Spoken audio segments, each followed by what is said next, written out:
Hi everybody, this is Mr. Vanderzee, and I'm going to be walking you through the notes for the Cuban Missile Crisis, which took place from 1961 to 1962. First off, if you want to, you can write this learning target at the top, just to remind yourself what we are covering here and what you'll need to know for the test. This fits under learning target 3.2, analyze Cold War confrontations such as the space race and the Cuban Missile Crisis. Again, Cold War confrontations. These are not hot wars, but they are ways that the U.S. Had tension with the Soviet Union and competition.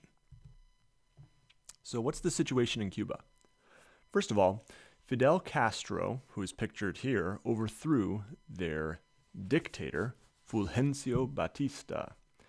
Fulgencio Batista was not a communist. He was friendly to the U.S. in many ways, but he was a dictator. So why do you think the U.S. didn't like Castro? I'll give you a second to think about that. Look carefully at the other words on this slide.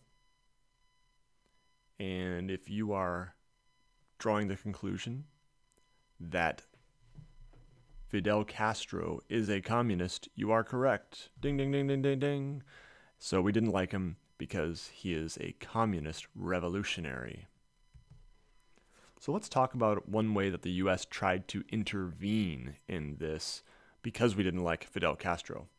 We actually intervened at the Bay of Pigs, which is pictured here on the map, in Cuba. Cuba, you might know, is just south of Florida, so it is very close to the United States. So JFK and his advisors thought that Castro was unpopular with the Cuban people, and so they planned some sort of invasion to try to topple him. They predicted that when they did this, the Cuban people would join in with the rebels that the U.S. tried to encourage to revolt. Word of the invasion had been leaked, however, and so Cuban soldiers surrounded the anti-Castro troops. The U.S. actually armed these anti-Castro rebels and trained many of them in the United States, and then sent them on their way to the Bay of Pigs, where they were easily defeated. The Soviet Union, at this point, did threaten to send Soviet troops to Cuba to deal with this uprising. Rumor has it that the Soviet Union was equipping Cuba with nuclear missiles and technicians. And so this is obviously something that is very concerning to the U.S., given their proximity to the U.S.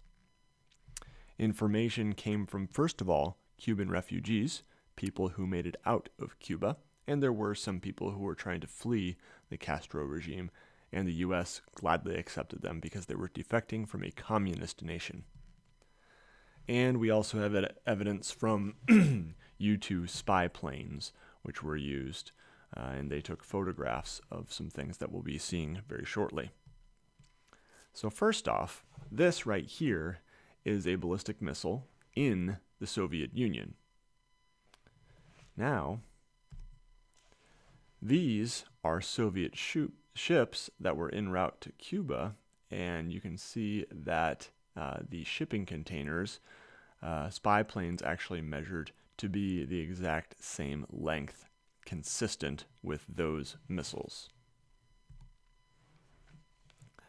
And here you have another picture of these ships with these shipping containers, crates that are consistent with the size of those missiles.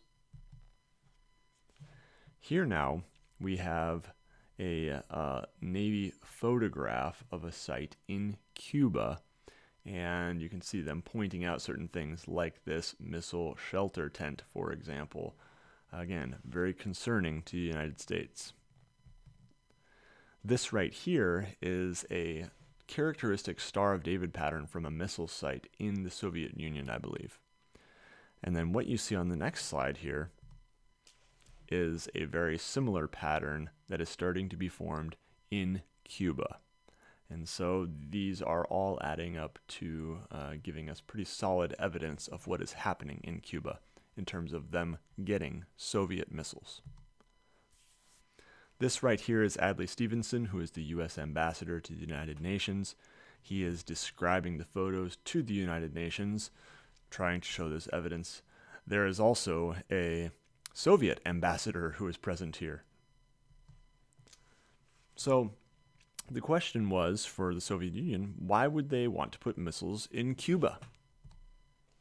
Well, first of all, Khrushchev, who is the Soviet premier, the leader of the Soviet Union, you can see the map down there, he loved Cuba and wanted to protect its revolution. These are fellow communists in his eyes. Khrushchev believed that by giving missiles to Cuba, it might inspire other Latin American communist revolutions and get more communist neighbors or communist allies right in the U.S.'s backyard.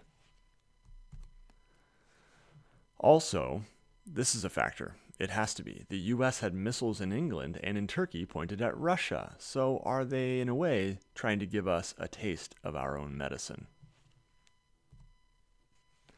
So Kennedy was president at the time, 1961 to 1962. You can see him pictured in the middle of this table, near the American flag, just to the left of the American flag there. And the question is, how would he respond? And that's what I want you to examine now. This is a time when we see JFK put to the test. We'll be talking more about him next week and talking about the assassination and things like that. But for now, we're going to be focusing on the Cuban Missile Crisis, and your job is to follow the link on Google Classroom and go through the rest of the handout here. And if you have any questions, you can ask me or your substitute teacher, or up here, and try to work your way through that handout with the website that is provided on the link on Google Classroom. All right, enjoy. There's also some link to these slides here, and if you would like to, you can watch this video clip. I have here that you can watch the first minute 30 to kind of set you up well, and yeah, from there, you should be just fine. All right, thanks for watching, everybody. Good luck.